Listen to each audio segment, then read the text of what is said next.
मोनिया बाबा मेला महोत्सव के सांस्कृतिक कार्यक्रम की तैयारी को ले सांसद ने किया निरीक्षण। इस दौरान एसडीओ नील कुमार, ईओ हरिशंकर सहित सभी पदाधिकारी की उपस्थित रही। मोनिया बाबा मेला महोत्सव को लेकर बिहार सरकार के कल सांस्कृतिक विभाग द्वारा पहली बार पैसे का आवंटन किया गया। 3 लाख की राशि सांस्कृतिक कार्यक्रम की बिहार सरकार के कला सांस्कृतिक विभाग द्वारा सांस्कृतिक कार्यक्रम पेश किया जाएगा। इसको लेकर गुरुवार को स्थानीय सांसद जनार्दन सिंह सिग्रीवाल ने कार्यक्रम स्थल उमाशंकर चंपा देवी डीएमवी पब्लिक स्कूल का निरीक्षण कर जानकारी ली। सांसद ने कहा कि बिहार सरकार के कला सांस्कृतिक विभाग ने उत्तर बिहार के प्रसिद्ध मोनिया बाबा मेला को ले पहली बार 3 लाख रुपए आवंटित किए। सांसद ने कहा कि अगले वर्ष मोनिया बाबा मेले को राजकीय मेले के रूप में बनेगा।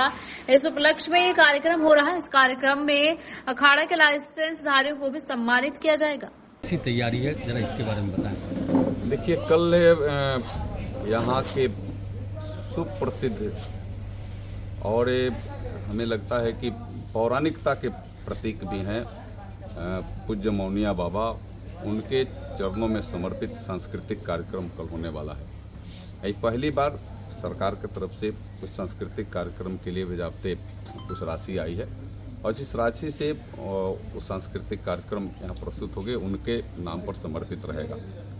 इसमें 2-3 बातें हम सब एक मैसेज भी यह पूरे क्षेत्र में हो जाए। एक तो फिर आखिरी वाले लोगों को भी उसमें सम्मानित करने का है। हमारे कलाकार लोकल भी कलाकार हैं, कुछ बाहर के भी कलाकार हैं। कलाकारों के माध्यम से हम सांस्कृतिक भाव भी जोड़ना चाहते हैं। आज के परिस्थिति में हमारे बच्चे नौजवान भी उस क्षेत्र में, कला के क्षेत्र में भी वो आगे बढ़ें, यह भी एक भाव है। क्योंकि मोनिया बाबा सबको जोड़ करके चलने वाले संत थे, महापुरुष थे और उनके भाव भी थे। उनके सभी पुजारी हैं। हम सबके साथ, सबके विकास और सबके विश्वास पर मोनिया बाबा का भी आशीर्वाद था। हमारी यह पूरी योजनाबद्ध तरीके से सरकार के प्रयास है, प्रशासन का और आम जनों का प्रयास है कि एकता के प्रतीक मोनिया बाबा के चरणों में यह सांस्कृतिक कार्यक्रम समर्पित हो और उनकी यह भव्य तैयारी जो चल रही है और उस तैयारी को अंतिम रूप अभी सब हम देख रहे हैं, अंतिम रूप में है। कल 4 बजे के लगभग से यह शुरू होगा और वह एक समय सीमा रहेगा और समय सीमा के अंदर समाप्त हो जाएगा। हमें सबको आप सबके माध्यम से आमंत्रित भी करते हैं कि चूँकि यह कार्यक्रम सबका है, कोई एक व्यक्ति का कार्यक्रम नहीं है, सबका कार्यक्रम है। मोनिया बाबा सबके, तो कार्यक्रम भी सबका है। मैं तो सबको मैं कह रहा हूँ कि आप अपने स्वयं आमंत्रण का इंतजार नहीं करना है। इसमें आप स्वयं आमंत्रण देने वाले बनिए। आप आयोजक हैं, आप आयोजन करने वाले में बनिए। इसमें तो सबको लग करके करना है। सर, इसको क्या माना जाए? कला एवं संस्कृति विभाग द्वारा इसको जो मान्यता दी गई है, राजकीय मेला का ये जो दर्जा मिलना उसी का एक कदम है। एक उसी का कदम। जब सरकार अपनी राशि लगाना शुरू कर दी तो सरकार कहीं ना कहीं से उस तरफ अग्रसर है। कुछ हमें लगता है कि कुछ प्रक्रियाएं और बाकी हो जाएगी तो विधिवत वह भी बने सूचना हो जाएगी।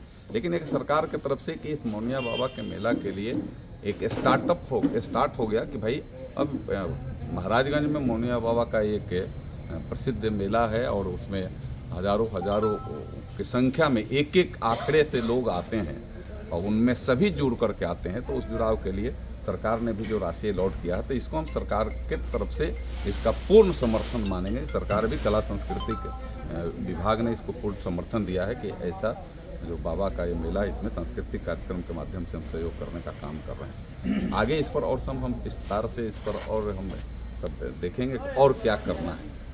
सर, एक आपसे संबंधित सवाल है कि जो 4 दिन पहले पेपर में आया था कि महाराजगंज केंद्रीय विद्यालय अगले वर्ष बंद कर दिया जाएगा जमीन के अभाव में। वो बंद नहीं होगा। हम जमीन के लिए भी यहाँ महाराजगंज वासियों से अपील भी करूँगा कि आप जमीन जरूर दीजिए, बताइए। कोई बाधा व्यवधान हो तो हम सब उसको दूर करेंगे। लेकिन यह एक ऐसा विद्यालय है जो बच्चों की शिक्षा दीक्षा के लिए एक प्रमुख स्थल है और ख़ास कर के प्रथम से लेकर के 10 तक बच्चे यहाँ से जो पढ़ने में के एक शुरुआती दौर में जो जाते हैं तो केंद्रीय विद्यालय की आज भी शिक्षा की क्वालिटी हमें लगता है कि अलग स्टैंडर्ड का है, क्योंकि उसका केंद्रीय मापदंड है। केंद्रीय मापदंड के अनुसार वो उसकी पढ़ाई पठन पाठन होती है। यहाँ का दुर्भाग्य ही रहा है, दुर्भाग्य ही कहिए कि ज़मीन नहीं मिल सका। राशि के लिए हमने प्रयास किया तो राशि अलॉटेड राशि है यहाँ। जैसे ज़मीन की अधिसूचना हो जाए कि ज़मीन हुआ तो राशि तुरंत आ जाएगी, तो उसका भवन इंफ्रास्ट्रक्चर शुरू हो जाएगा। आपको मैं बताऊं कि प्रथम बार ही मैं 2014 में भी इसके लिए लोकसभा में हमने क्वेश्चन किया कि मैं यहाँ ज़मीन ऐसा ही मैंने वहाँ के लिए क्वेश्चन किया मशरक में अपने क्षेत्र में कि वहाँ उसका पाली बढ़ाओ, तो 2 उसका सेक्शन हो गया। अभी दूसरी पाली के लिए भी वहाँ हमारा प्रयास जारी, 2 पाली वहाँ उस समय हो गया, माने जितने बच्चे पहले पढ़ते तो डबल पढ़ने लगे, अब 2 पाली में हो जाए, इसके भी मेरे प्रयास जारी हैं कि 2 पाली में उसी विद्यालय में होने। यहाँ भी होंगे तो इसका हम सब जैसे इंफ्रास्ट्रक्चर उसका खड़ा होगा, भवन इत्यादि निर्माण हो जाएगा, तो उसको उस दिशा में भी ले जाने का हम सब प्रयास। यानी महाराजगंज के लोग ये आश्वस्त रहें कि विद्यालय नहीं जाएगा, किसी कीमत पर नहीं जाएगा विद्यालय, किसी कीमत पर मैं कह रहा हूँ, किसी कीमत पर जमीन देने के लिए हम सब जमीन वो मैं जानता हूँ उसकी देखिए, इसमें राजनीति करने वाले लोगों को भी कमी नहीं है। इसमें राजनीति न कर करके इस क्षेत्र के बच्चों के भविष्य के साथ हमको जोड़ना होगा। हम इसमें राजनीति करने लगेंगे, वैसे पहले ही शुरू से इसका ड्राइव थोड़ा सा जिस एथी में होना चाहिए लाइन में हो नहीं पाया। अब उसको ड्राइव उसका एथी चेंज करने में कई एक तरीका के बाधाएं भी हो रही है, लेकिन उस सारी बाधाओं को दूर कर करके हम सभी अधिकारियों के भी संपर्क में हैं। उसके हमारे जो यहाँ के अधिकारी देखते हैं यहाँ, वो सबको हमने बताया है कि कुछ ज़मीन के भी यहाँ चिन्हित किया गया है।